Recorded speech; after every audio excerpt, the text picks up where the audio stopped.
आप सभी को कामदा एकादशी की ढेरों शुभकामनाएं। ईश्वर की कृपा से आपके सभी काम बने, आपका दिन, आपका व्रत, आपका समय मंगलमय हो और आप जिस भी उद्देश्य से कामदा एकादशी की कथा सुन रहे हैं, एकादशी का व्रत कर रहे हैं या पूजा कर रहे हैं, भगवान श्री हरि की कृपा आप पर बनी रहे और आपके सभी मनोरथ सिद्ध हों। नमस्कार, देवभूमि चैनल में आपका स्वागत है। आज के इस वीडियो में हम श्रवण करेंगे कामदा एकादशी, चैत्र शुक्ला एकादशी जो आती है, जिसको हम कहते हैं कामदा एकादशी, उसकी व्रत कथा, महात्म्य और साथ में जानेंगे पारण का समय, पारण आप कब करेंगे एकादशी व्रत का और पारण के नियम क्या हैं, किस प्रकार से आपको पारण करना चाहिए, क्या खाना चाहिए, क्या खाना वर्जित है। वीडियो अच्छा लगे तो उसे लाइक अवश्य करें। यह जानकारी लोगों के उद्धार के लिए है, उनको सही मार्ग दिखाने के लिए है या उनकी सहायता के लिए है, तो इसे ज़्यादा से ज़्यादा प्रसारित करें, शेयर करें, क्योंकि इसको शेयर करने से अगर कोई भी उस कथा को सुनता है या उस जानकारी से कोई लाभ लेता है तो उससे जितनी भगवान की कृपा प्राप्त होगी उसका कुछ अंश उस तक पहुंचाने वाले, जानकारी को पहुंचाने वाले अर्थात आप तक भी उसके धर्म का कुछ अंश प्राप्त होगा और भगवान की कृपा आपको भी प्राप्त होगी। इसीलिए जानकारी को जितना हो सके शेयर कीजिए, वीडियो को शेयर कीजिए, कमेंट बॉक्स में जय श्री हरि लिखना ना भूलें, इससे भगवान श्री हरि की कृपा आपको अवश्य प्राप्त होगी। कामदा एकादशी का व्रत आप कर रहे हैं तो व्रत वाले दिन आपको सूर्योदय से पहले अवश्य उठ जाना चाहिए। प्रयास करें कि अगर आप ब्रह्म मुहूर्त में उठ पाते हैं तो वह सबसे उत्तम है। ब्रह्म मुहूर्त का समय 4:30 से 5 बजे का होगा।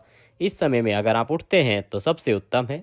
उठने के बाद स्नान आदि करने के बाद सूर्य को जल दें। सूर्य को जल दे के जहाँ आपको भगवान श्री हरि की पूजा करनी है वहाँ पर बैठ जाएं। भगवान की पूजा के लिए सबसे पहले भगवान का स्नान कराएंगे। स्नान करा के रौली कुमकुम आदि का तिलक लगाइए, फूलों की माला पहनाइए, घी का दिया जलाइए और व्रत का संकल्प कीजिए। इससे संबंधित विस्तृत जानकारी के लिए हमने वीडियो अपलोड किया है, आप उसको अवश्य देख सकते हैं, जिसमें पूरी पूजा विधि है। पूजा करने के बाद आप कामदा एकादशी व्रत की कथा सुनेंगे। कथा सुनने के लिए एक जगह बैठ जाएंगे। कामदा एकादशी का जो व्रत है आपको करना है 19 अप्रैल 2024 को, दिन रहेगा शुक्रवार का। आइए कामदा एकादशी की कथा आरंभ करते हैं। आप एकाग्रचित होकर एक स्थान पर बैठ जाएं और भगवान श्री हरि के चरणों में ध्यान को लगाएं और कथा सुनना आरंभ करें। धर्मराज युधिष्ठिर कहने लगे कि हे भगवान, मैं आपको कोटि कोटि नमस्कार करता हूँ। अब आप कृपा करके चैत्र शुक्ला एकादशी का महात्म्य कहिए। श्री कृष्ण कहने लगे कि धर्मराज, यही प्रश्न एक समय राजा दिलीप ने गुरु वशिष्ठ जी से किया था और जो समाधान उन्होंने गुरु वशिष्ठ ने किया वो सब मैं तुम्हें कहता हूँ, ध्यानपूर्वक सुनो। आगे भगवान श्री कृष्ण सुनाते हुए कहते हैं, प्राचीन काल में रत्नपुर नामक एक नगर था। वहाँ पर अनेक ऐश्वर्यों से युक्त पुंडरीक नाम का एक राजा राज्य करता था। रत्नपुर नगर में अनेक अप्सरा, किन्नर तथा गंधर्व वास करते थे। उनमें ललिता और ललित नाम के 2 स्त्री और पुरुष भी थे। दोनों ही राजा के राज्य में रहा करते थे। उन दोनों में अत्यंत स्नेह था, यहाँ तक कि अलग अलग हो जाने पर दोनों व्याकुल हो जाते थे। एक समय पुंडरीक की सभा में अन्य गंधर्वों के सहित ललित भी गान कर रहा था। गाते गाते उसको अपनी प्रिय ललिता का ध्यान आ गया और उसके ध्यान में स्वर भंग होने के कारण गाने का स्वरूप बिगड़ गया। ललिता के मन का भाव जानकर करकोट नामक नाग ने पदभंग होने के कारण राजा से कह दिया। तब पुंडरीक ने क्रोधपूर्वक कहा कि तू मेरे सामने गाता हुआ अपनी स्त्री का स्मरण कर रहा है, अतः तू कच्चा मांस और मनुष्यों को खाने वाला राक्षस बनकर अपने किए कर्म का फल भोग। पुंडरीक के श्राप से ललित उसी समय महाकाय विकराल राक्षस हो गया।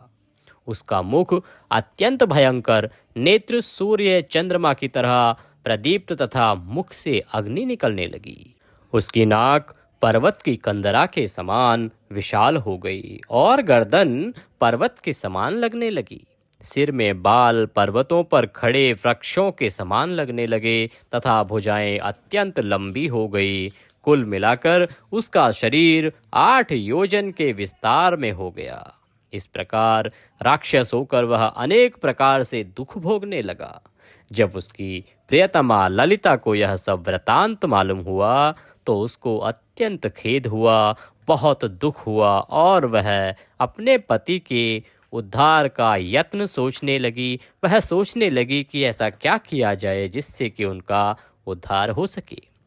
वह राक्षस अनेक प्रकार के घोर दुख सहता घने वनों में रहने लगा। उसकी स्त्री उसके पीछे पीछे जाती और अनेक प्रकार से विलाप करती रहती।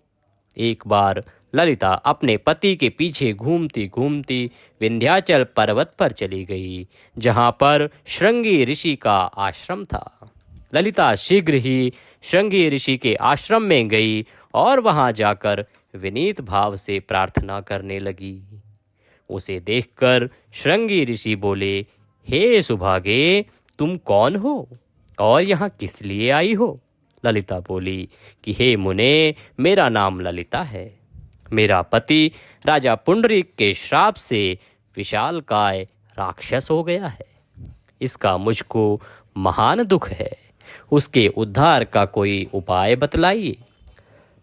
श्रृंगी ऋषि बोले, हे गंधर्व कन्या, अब चैत्र शुक्ला एकादशी आने वाली है, जिसका नाम कामदा एकादशी है। उसका व्रत करने से मनुष्य के सब कार्य सिद्ध होते हैं। यदि तू कामदा एकादशी का व्रत कर उसके पुण्य का फल अपने पति को दे तो वह शीघ्र ही राक्षस योनि से मुक्त हो जाएगा और राजा का श्राप भी अवश्यमेव शांत हो जाएगा।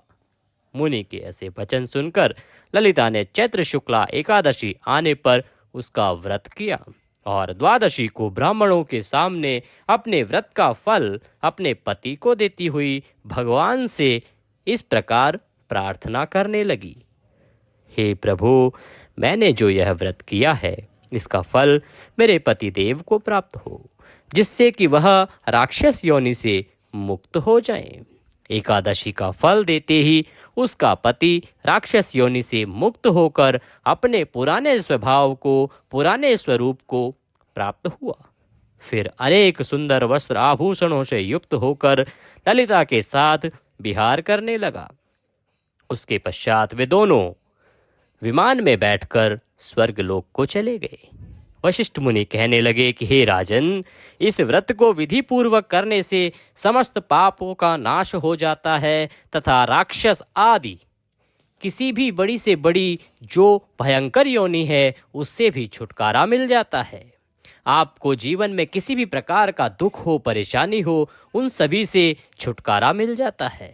संसार में इसके बराबर कोई और दूसरा व्रत नहीं है। इसकी कथा पढ़ने या सुनने से वाजपेय यज्ञ का फल प्राप्त होता है।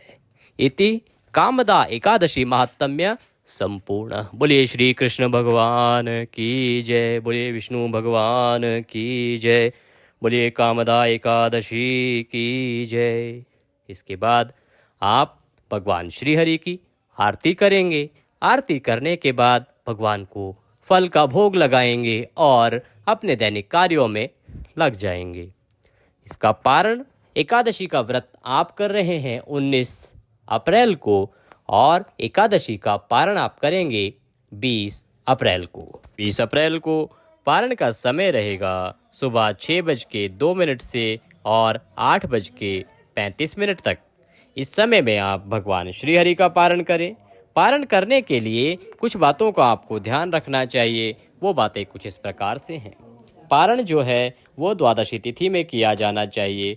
पारण के समय के दौरान जो मुहूर्त है उसके दौरान करते हैं तो सबसे उत्तम है। पारण किस प्रकार से करें? देखिए, भारतवर्ष में अनेकों प्रकार के खान पान हैं जिनसे कि पारण किया जाता है। बहुत से ऐसे प्रांत हैं जहाँ पीले चावल बनाए जाते हैं, कुछ प्रांत हैं जहाँ घी बूरा और चावल बनाए जाते हैं, कुछ प्रांत पर खीर पूड़ी का भी भोग लगाया जाता है भगवान विष्णु को द्वादशी के दिन। तो आपके यहाँ जिस भी प्रकार से भोजन बनता हो वह बनाएं और उससे आप व्रत का पारण करें।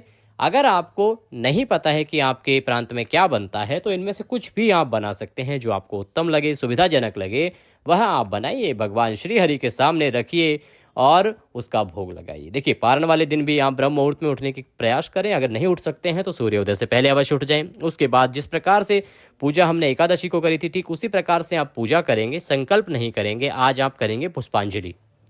आपने व्रत किया, भगवान की पूजा करी, उनको स्नान कराया, तिलक आदि किया, उसके बाद आप भगवान को पुष्पांजलि करेंगे। हाथ में कुछ पुष्प ले लीजिए, भगवान से प्रार्थना कीजिए कि हे प्रभु, हमने जो ये कामदा एकादशी का व्रत किया है, इसमें कोई गलती, कोई त्रुटि, कोई भूल हमसे हुई हो तो उसे क्षमा करें, क्योंकि आप दया सिंधु हैं और हम आपके दर के भिखारी हैं। प्रभु, हमारे जाने अनजाने की गलतियों को क्षमा करते हुए हमें दया का आशीर्वाद प्रदान करें और इस एकादशी व्रत का फल प्रदान करें। इस प्रकार से पुष्पांजलि आप उनके चरणों में छोड़ दीजिए, भगवान को नमस्कार कीजिए और उसके बाद आप भोग लगाइए। भोग में तुलसी दल आवश्यक है, तुलसी का पत्ता अवश्य रखें। अगर आपके पास पारण करने के लिए कुछ भी नहीं है तो आप एक तुलसी के पत्ते से भी पारण कर सकते हैं। भगवान को भोग लगाइए, अपना एक ज़ुबान पर अपने मुंह में एक तुलसी का पत्ता रखिए और पानी पीजिए, ये भी आप पारण कर सकते हैं। आप कहीं रास्ते में हैं, कुछ अनेक परेशानियां होती हैं जीवन में, इस तरह से अगर आप नहीं कर पा रहे हैं तो तुलसी के पत्ते से भी आप भगवान का पारण कर सकते हैं। हो सके तो आप इस दिन किसी ब्राह्मण को बुलाकर ब्राह्मण को भोजन कराएं, अन्यथा मंदिर में जाकर या किसी ब्राह्मण के घर जाकर उनको कुछ भोजन या दक्षिणा अवश्य दें। आप दूध, घी या आप दूध के पैकेट के साथ बिस्किट और केले आदि भी उनको दे सकते हैं। इस प्रकार से उनको दान अवश्य दें, दक्षिणा अवश्य दें, इसका फल भी बहुत अधिक माना गया है। इस प्रकार से आप पारण कीजिए, अवश्य भगवान श्री हरि की कृपा आपको प्राप्त होगी। वीडियो अच्छा लगे तो उसे लाइक अवश्य करें, कमेंट बॉक्स में जय श्री हरि लिखना ना भूलें, इससे आपका व्रत अवश्य सफल होगा और आपको भगवान श्री हरि की कृपा प्राप्त होगी। आज के इस वीडियो में अभी के लिए इतना ही, अगले वीडियो में फिर होगी आपसे मुलाकात, तब तक के लिए जय श्री हरि।